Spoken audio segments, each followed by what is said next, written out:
been a while, I know. Siguro, my last vlog was my birthday, which is May 20, and it's now September. Super duper need a life update vlog. Kahit wala naman nanghihingi sa inyo. But anyway, I really want to create one. Just you know guys na I want to let you know na I'm still here. I'm still gonna vlog. And, ayun, yung umagang nakita nyo is I'm sweeping clean my floors. Yun na yung bago kong morning routine. Pag wala dito si Alan, kay mama ako natutulog.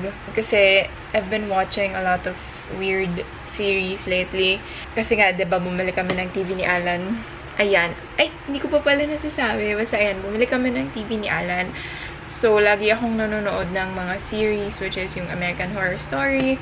Alam niyo yung mga lahat ng weird series sa Netflix is gusto ko talagang panoorin. Gusto ko mag-vlog ngayon kasi last time nag-mall kami. And may mga nabili ako sa Terra Nova and Cotton On because it was on sale. Si mama nag-shopping talaga. So ako naki-epa lang ako, ganun. Pero, yun nga rin. Kasabay nung vlog na to, I really want to do a life update vlog. Kasama ng pag-iiba ng room ko because of the TV. And because of this chair. Parang hindi ko pa to napakita sa vlog ko. Kasi nung birthday ko, wala pa to. Siguro I got this chair or this setup mga bandang July. So, ayun, medyo matagal na rin. And wala na ako, nauubusan na ako ng plano. Kasi gusto ko talaga maging minimal. Pero ang hirap, lalo na pag marami kang gamit na tao. So, I think one step to being to create a minimalist room is tanggalin lahat ng clutter. And which is for me, whenever I do decluttering, hindi ko naman na-declutter almost half. Parang 20%. Kasi lagi kong naisip na this is so memorable na parang this one binagay sa akin to ni ganyan. So, it's a memory of her.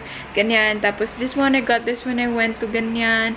So, parang ang hirap siya i-let go. So, I think if sentimental person ka, like me, parang ang hirap i-declutter ng kwarto. Last week pala, I went to Wispy Studio PH and I really love her lashes. Like, guys, you know me, I tried a lot of eyelash extensions and you know that I can't live without eyelash extensions, lalo na pag na-try nyo siya. So, I feel like, if na-try mo na siya, you know what I mean. So, ayun, mahirap na siyang pakawalan, lalo na yung lashes ko kasi is lumipis na siya. Although dati, manipis siya, but mahaba. Kaya dati nagmamascara lang ako. So, effective yung mascara before. But when I started using, or when I started committing to eyelash extensions, parang dun siya numipis and umikli. So, I look really weird pag walang eyelash extensions.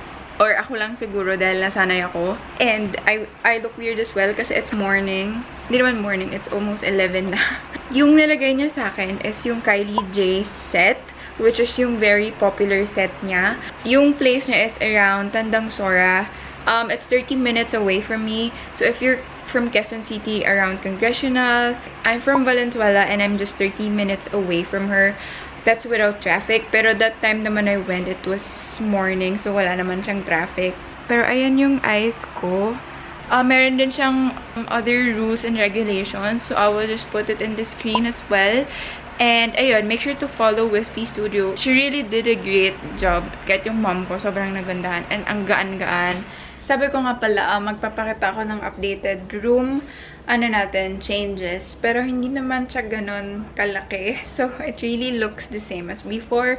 Pero ayun yan, sabi ko nga na dagdag yung gaming chair. And, nadagdag tong little plant here. And the mirror still here. Tapos, drawer na nilagay ko lahat dito ng skincare ko. Ayun, skincare. And ito, binili ko yan. Yung nag-mall nga kami nung kailan para pandalig ng plants ko. Tapos, I also am diffusing. Tapos, ito yung TV na nabili namin. And actually, we're thinking na ipa-wall mount siya para I can use this for some stuff. Maybe my Funko Pops. My Funko wall. So, ayan. Tapos, ano pa ba? Yung wall tapestry na medyo matagal na. And Ginger's bed. And bumili rin pala ako ng stand fan. And room vacuum from Lazada. And this one's from Landers. Sale siya. Mas malamig siya compared dun sa isa kong electric fan which is metal yung LSC. So, mainit yung buga. So, ito, mga books. And yung ibang books ko is nandyan. Funko Pops, again. Umonti na siya. May Funko Pop pa sa likod ng Kevin with Up House. But, kumonti na siya kasi if you remember or if you're following me on Instagram, andito sila lahat. As in, ang dami nila dyan. So, nag-unload ako. Kinip ko lang yung talagang gusto kong i-keep, which is yung Upline, Toy Story, Little Mermaid, Moana, Disney Princess, Iron Man, Pops. So, we have minis as well. So, cutesly lang. So, ayan yung little workspace ko. Laptop and mouse. So, ayan, dyan ako nag-work.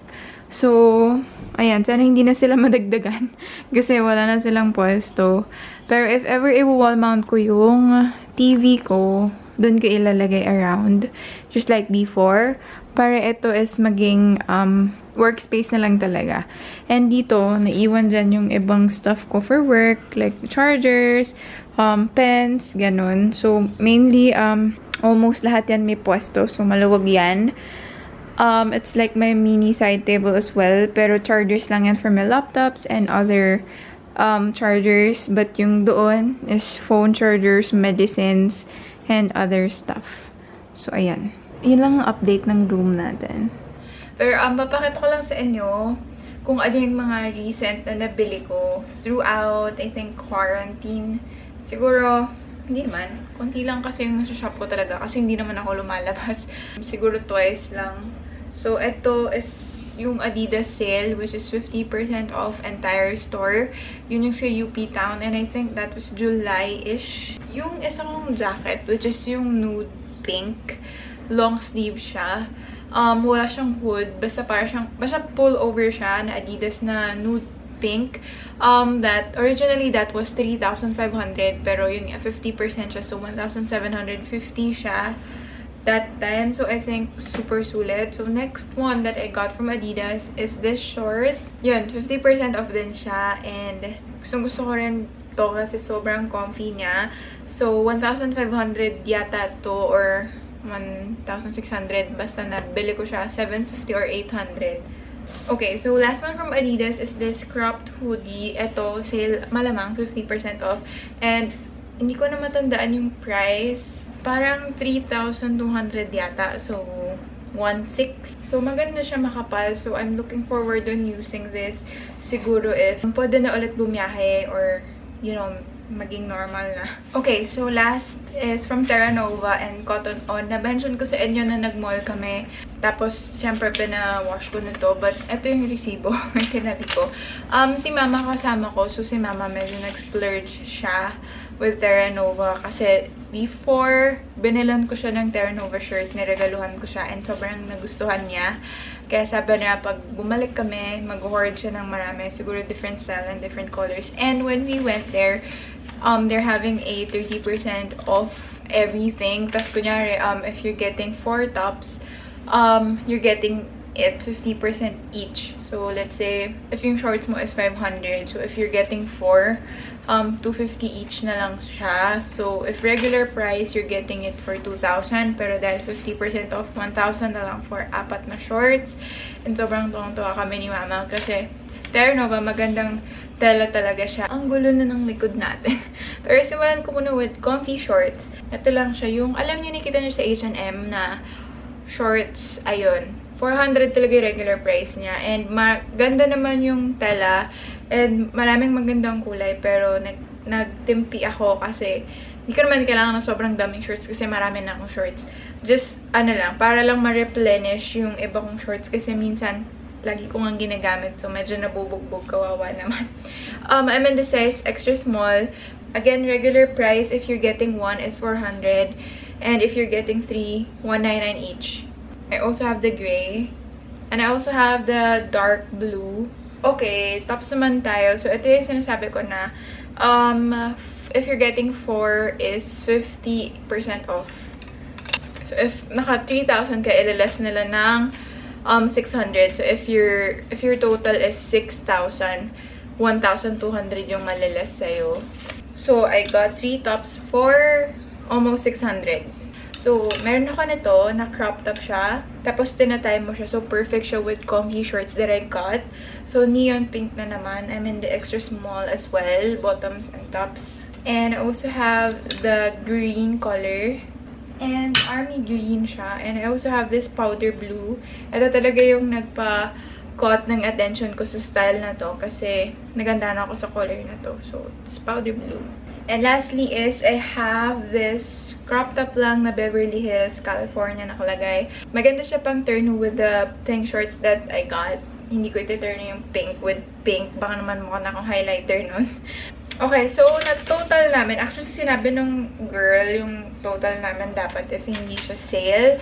We got 20 items. 20 items siya. And if hindi siya sale, 10,500 daw. Pero dahil sale siya, we got it for only 4,923. So, ayun. Si Mama maraming nabili. Siya yung pinakamadaming nabili. 7 items lang ako. So, sa kanya yung last 13 items. Kasi yung iba, denim shorts binili niya. So, umabot almost 450, which is... 450 na pala. Kasi nakaless na siya into 50%. Pero kung hindi mo siya nakaless, so it's 800. So, mahal. O, diba? Not bad for a denim shorts. Okay, so lastly is we have this graphic tee from Cotton On. Cotton On was also having a sale, which is yung normal sale nila, which they have racks na mahaba. Tapos puro sale. Kinuha ko lang tong AC/DC na white and siya band tee rin. Actually, ako yung namili para masusuot ko rin siya. Pero sabi naman niya, yung size na pareho tayong magbe-benefit para hindi sayang. Gano'n naman kami ni Mama. Naghihiraman kami. So, ayun. That's it for this haul. Super cute na haul lang. So, I'll be back later siguro if... Hi guys! It's a lot later now. It's now 7:30 and pakita ko lang sa inyo anong itsura nung nabala ko yung kanina sa haul. Yung powder blue. So, hindi ko siya super crop top. And then, ito yung comfy shorts. Super comfy, super sakto sa kanyang extra small. Not too short, not too long. And yung fit niya sa butt and sa hips ko is super okay.